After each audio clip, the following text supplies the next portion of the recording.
ఆంధ్రప్రదేశ్లో మెట్రో రైలు పరుగులు పెట్టబోతోంది. విజయవాడతో పాటు వాణిజ్య రాజధాని విశాఖలో మెట్రో రైల్ కారిడార్ నిర్మాణానికి శరవేగంగా ఏర్పాట్లు జరుగుతున్నాయి. కేంద్ర ప్రభుత్వ సహకారం, బ్యాంకులు ఇచ్చే సాఫ్ట్ లోన్తో మెట్రో నిర్మాణం సులభమవుతోంది. పైగా అనుకున్న గడువులోగా పనులు పూర్తవుతాయని మెట్రో రైల్ ఎండీ రామకృష్ణారెడ్డి ధీమా వ్యక్తం చేస్తున్నారు.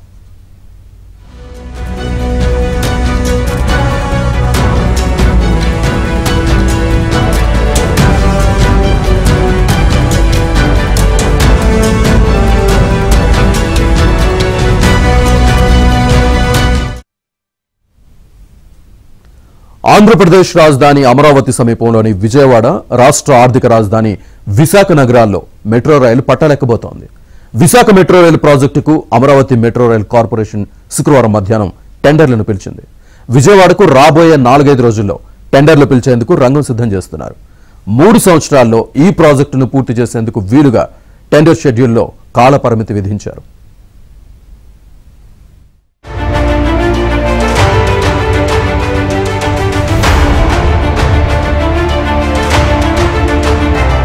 రాష్ట్రంలో శరవేగంగా అభివృద్ధి చెందుతున్న విశాఖ, విజయవాడ నగరాల్లో పెరుగుతున్న ట్రాఫిక్ అవసరాలను తీర్చేందుకు మెట్రో రైల్ ప్రాజెక్టులను ఏర్పాటు చేయాలని రాష్ట్ర ప్రభుత్వం నిర్ణయానికి వచ్చింది. 2014లో తెలుగుదేశం అధికారంలోకి వచ్చిన తర్వాత ఈ ప్రాజెక్టులకు కార్యాచరణ సిద్ధం చేసినప్పటికీ 2019లో వైసీపీ వాటిని పక్కన పెట్టింది. 2024లో కూటమి ప్రభుత్వం అధికారంలోకి వచ్చిన వెంటనే అమరావతి మెట్రో రైల్ కార్పొరేషన్కు రామకృష్ణారెడ్డిని ఎండీగా నియమించి డిపిఆర్లు తయారు చేయాలని ఆదేశించింది. డిపిఆర్లు సిద్ధమైన కొద్ది రోజులకే ముఖ్యమంత్రి చంద్రబాబు ఇటీవల ఢిల్లీలో అక్కడి మెట్రో రైల్ కార్పొరేషన్ ఎండీని పిలిపించి మాట్లాడారు. విశాఖ మెట్రో రైల్ ప్రాజెక్టుకు 11,498 కోట్ల రూపాయలు, విజయవాడ మెట్రో రైలుకు 10,118 కోట్ల రూపాయల వ్యయం అవుతుందని అంచనా వేసి టెండర్లు సిద్ధం చేశారు. మొత్తం వ్యయంలో 60% బ్యాంకులు రుణంగాను, మిగతా 40%లో కేంద్ర రాష్ట్ర ప్రభుత్వాలు చెరిసగం భరించే విధంగా ప్రాజెక్టును డిజైన్ చేశారు. ఓటమి ప్రభుత్వం వచ్చిన తర్వాత రాష్ట్ర వ్యాప్తంగా అభివృద్ధి వికేంద్రీకరణ శ్రీకారం చుట్టింది. అందులో భాగంగా రాయలసీమ, కోస్తా, ఉత్తరాంధ్ర ప్రాంతాల్లో అభివృద్ధికి అనువైన అంశాలపై ప్రత్యేకంగా దృష్టి పెట్టిన ముఖ్యమంత్రి చంద్రబాబు నాయుడు ఎప్పటికప్పుడు సమీక్ష సమావేశాలు నిర్వహిస్తూ వాటికి సంబంధించిన కీలకమైన ప్రాజెక్టులకు ఆమోదం తెలుపుతున్నారు. అందులో భాగంగా ఇప్పుడు మెట్రో రైల్ ప్రాజెక్టుకు తాజాగా సీఎం ఆమోదం తెలపడంతో పనులు కూడా ప్రారంభించేందుకు యుద్ధ ప్రాతిపదికన ఆ టెండర్ ప్రక్రియ కూడా ప్రారంభించారు. ఇటు విశాఖపట్నంలోనూ అదేవిధంగా విజయవాడలో కూడా ఈ 2 మెట్రో రైల్ ప్రాజెక్టులకు శ్రీకారం చుట్టారు. ఈ పరిస్థితుల్లో వీటికి సంబంధించి ఆ మెట్రో రైల్ ప్రాజెక్ట్ ఆఫీసులో కూడా ఈరోజు విశాఖపట్నానికి సంబంధించిన ఈ పన్ను సంబంధించిన టెండర్ల ప్రక్రియ కూడా ప్రారంభమైంది. మరో 4-5 రోజుల తర్వాత విజయవాడ టెండర్ ప్రక్రియ కూడా ప్రారంభమవుతూ ఉంది. ఈ నేపథ్యంలో ప్రస్తుతం మనం విజయవాడ బస్టాండ్ దగ్గర నుంచి ఉన్నాం. ప్రస్తుతం విజయవాడ బస్టాండ్కి సంబంధించి ఈ ప్రధాన రైల్వే బస్టాండ్ దగ్గర నుంచి కూడా ఈ మెట్రో రైల్ ప్రాజెక్టు ప్రారంభమవుతూ ఉంది. అదేవిధంగా విశాఖలో కూడా ఇదే విధంగా మరో మెట్రో రైల్ ప్రాజెక్టు ప్రారంభమవుతుంది. ముఖ్యంగా విశాఖలో చూస్తే మొత్తం 3 కారిడార్లకు సంబంధించి 46.23 కిలోమీటర్ల మేర ఈ పనులు నిర్మాణం జరుగుతాయి.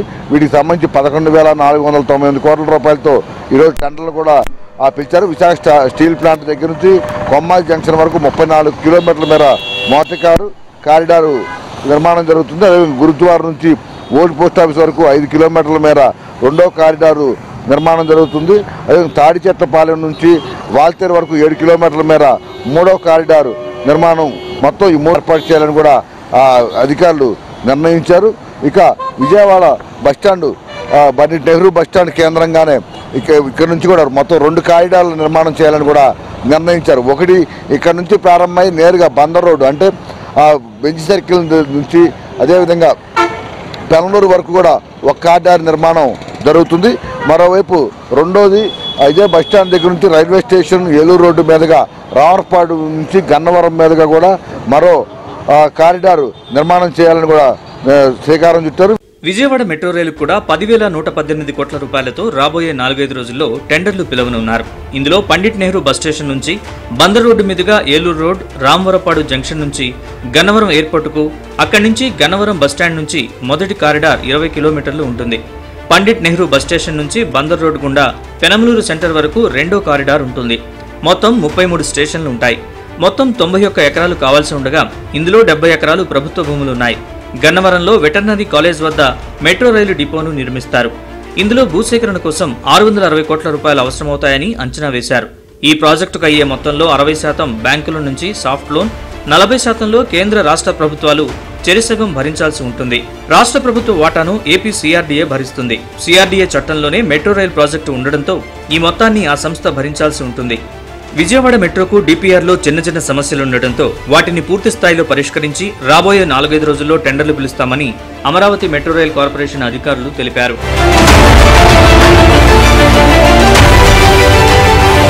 విశాఖపట్నం, విజయవాడలో మెట్రో రైల్ ప్రాజెక్టులకు సంబంధించి ప్రభుత్వం ఇప్పటికే సాధ్యాసాధ్యాలపై నివేదిక కూడా తెప్పించుకుంది.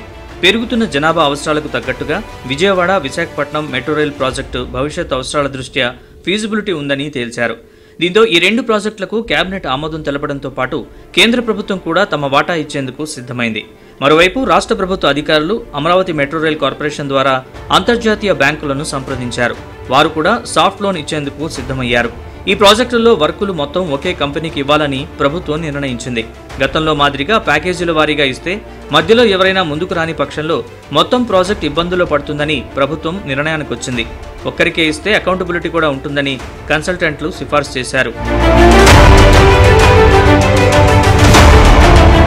ఎన్టీఆర్ జిల్లా కలెక్టరేట్లో మెట్రో రైలు భాగస్వామి పక్షాలైన పోలీస్, కార్పొరేషన్, విమానాశ్రయం, ఆర్టీసీ, రవాణా, సిఆర్డీఏ, ఎన్హెచ్ఏఐ తదితర ప్రభుత్వ శాఖలు, సంస్థలతో సమావేశం ఇప్పటికే నిర్వహించారు. ఇందులో సిస్ట్రా సంస్థ ప్రతినిధి సీఎంపీని వివరించి అధికారుల సలహాలు తీసుకున్నారు.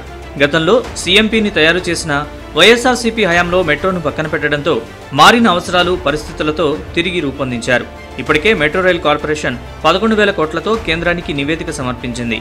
సీఎంపీ పంపాక డిపిఆర్కు ఆమోదం లభించే వీలుందని భావిస్తున్నారు. గత నివేదిక కంటే కొత్త సర్వేలో మరిన్ని అనుకూల అంశాలు ఉన్నాయి. మరోవైపు విజయవాడ, విశాఖ మెట్రో రైల్ ప్రాజెక్టులకు రుణాలిచ్చేందుకు ఇప్పటికే విదేశీ బ్యాంకులు సైతం ముందుకొచ్చాయి. పలు విదేశీ బ్యాంకుల ప్రతినిధులతో AP metro rail corporation MD Ramakrishna Reddy కొద్ది రోజుల క్రితం సమావేశమయ్యారు. సమావేశానికి కేఎఫ్డబ్ల్యూ, AFD, ADB, NDB, AIIB, JICA, ప్రపంచ బ్యాంక్ ప్రతినిధులు ఆనాడు హాజరయ్యారు. విజయవాడలో ప్రతిపాదిత మెట్రో కారిడార్లను క్షేత్రస్థాయిలో ఆయా బ్యాంకుల ప్రతినిధులు పరిశీలించారు. విజయవాడలో మెట్రో రైల్ ప్రాజెక్టుకు సంబంధించి బందర్ రోడ్డులో బస్టాండ్ దగ్గర నుంచి ప్రారంభమై బందర్ రోడ్ల మీదుగా పెనంలూరులో ముగుస్తుంది. ప్రస్తుతం మనం ఎక్కడైతే ఈ మెట్రో ప్రాజెక్టు కారిడార్ ముగుస్తుందో అక్కడే పెనంలూరు సెంటర్లోనే, ఇదంతా కూడా పెనంలూరు సెంటర్. పండిట్ నెహ్రూ బస్టాండ్ దగ్గర ప్రారంభమైన ఈ ప్రాజెక్టు విక్టోరియా మ్యూజియం, అదేవిధంగా municipal stadium, Tikkle road, Benz circle మీదుగా ఆటోనగరు, అశోక్ నగరు, అదేవిధంగా కానూరు సెంటరు, తాడిగడప, పోరంకి, ఇవి అన్నింటినీ కూడా కలుపుకుంటూ పెనంలూరు చేరుకుంటుంది. మొత్తం 12 స్టేషన్లుగా నిర్ణయించారు. ఈ 12 స్టేషన్లు దాటుకుని ఇక్కడికి వస్తుంది. ఇక్కడితో ఈ మెట్రో రైల్ ప్రాజెక్టు ముగుస్తుంది. మొత్తం మీద వీటికి సంబంధించి ఇప్పటికే అన్ని రకాల కూడా ఈ మొత్తం ప్రాజెక్టుకి సంబంధించి డిజైన్లు కూడా సిద్ధం చేశారు. ఇక ఈ విజయవాడలో ఒకటి బస్టాండ్ నుంచి ఏలూరు రోడ్డు మీదుగా గన్నవరం వరకు, మరొకటి బస్టాండ్ నుంచి బందర్ రోడ్డు మీదుగా పెనంలూరు వరకు ఈ 2 ప్రాజెక్టులకు సంబంధించి 10,118 కోట్ల రూపాయలు వ్యయమవుతుందని కూడా నిర్ణయించారు. దీనికి సంబంధించి మొత్తం 2 చోట్ల కలిపి 33 స్టేషన్లు కూడా నిర్మాణం చేసే విధంగా ఏర్పాటు చేశారు. ఇక వీటికి సంబంధించి మొత్తం ఈ బ్యాంకుల నుంచి కూడా రుణాలు ఇప్పించేవారు అన్ని రకాల ప్రభుత్వం చర్యలు చేపట్టింది. మొత్తం 10,118 కోట్ల రూపాయల్లో ప్రధానంగా 40% కేంద్ర రాష్ట్ర ప్రభుత్వాలు 50% కింద భరించే విధంగా నిర్ణయించాయి. ఇక మిగిలిన 60%కు సంబంధించి ఆ బ్యాంకు రుణాలు ఏషియన్ డెవలప్మెంట్ బ్యాంక్, అదేవిధంగా ఏషియన్ ఇన్ఫ్రా అండ్ ఇన్వెస్టిగేషన్ ద్వారా బ్యాంకు రుణాలు ఇస్తాయి. అది కూడా చాలా అతి తక్కువ వడ్డీతో ఇచ్చేందుకు కూడా ప్రభుత్వం చర్యలు చేపట్టింది. ఇక ఈ మొత్తం ఈ బస్సు ప్రాజెక్టుకు సంబంధించి ఆ మెట్రో రైల్ ప్రాజెక్టు స్టేషన్ నిర్మాణానికి సంబంధించి కూడా 91 ఎకరాలు అవసరమని నిర్ణయించారు. అది గన్నవరంలోని వెటర్నరీ కాలేజీ వద్ద ఉన్న ప్రభుత్వ స్థలంలో నిర్మాణం చేసేందుకు కూడా ఏర్పాట్లు చేస్తూ ఉన్నారు. ఇట్లా మొత్తం మీద ఈ ప్రాజెక్టుకు సంబంధించి అన్ని విధాలు కూడా ఆమోదాలు లభించే విధంగా అధికారులు, ప్రభుత్వం సన్నద్ధం చేస్తుంది. ఈరోజు విశాఖలో చేపట్టే 3 కారిడార్లకు సంబంధించిన మెట్రో రైలు ప్రాజెక్టుకు సంబంధించి మొత్తం ఆన్లైన్ ద్వారా ఈ మొత్తం కూడా దరఖాస్తులు కూడా తీసుకున్నారు. త్వరలో టెండర్లు మొత్తం ఈ ప్రక్రియ ముగిసిన తర్వాత వాటిని శాంక్షన్ చేస్తారు. ఇక మరో 5 నుంచి వారం రోజుల్లోనే ఈ బందర్ రోడ్డు విజయవాడలో ఇటు బందర్ రోడ్డు అటు ఏలూరు రోడ్లో నిర్మాణం చేయబోయాయి. ఈ మెట్రో రైలు ప్రాజెక్టుకు సంబంధించి కూడా టెండర్లు ఖరారు చేసిన తర్వాత యుద్ధ ప్రాజెక్టు పనులు పూర్తి చేస్తారు. మొత్తం 3 ఏళ్ల కాల పరిమితిలో అటు వైజాగ్లోను ఇటు విజయవాడలో కూడా నిర్మాణం చేసే విధంగా అధికారులు ప్రభుత్వం ప్రణాళికలు రూపొందించింది. దానికి అనుగుణంగానే అన్ని రకాలు కూడా ఏర్పాట్లు చేస్తున్నట్టు కూడా చెప్తా ఉన్నారు.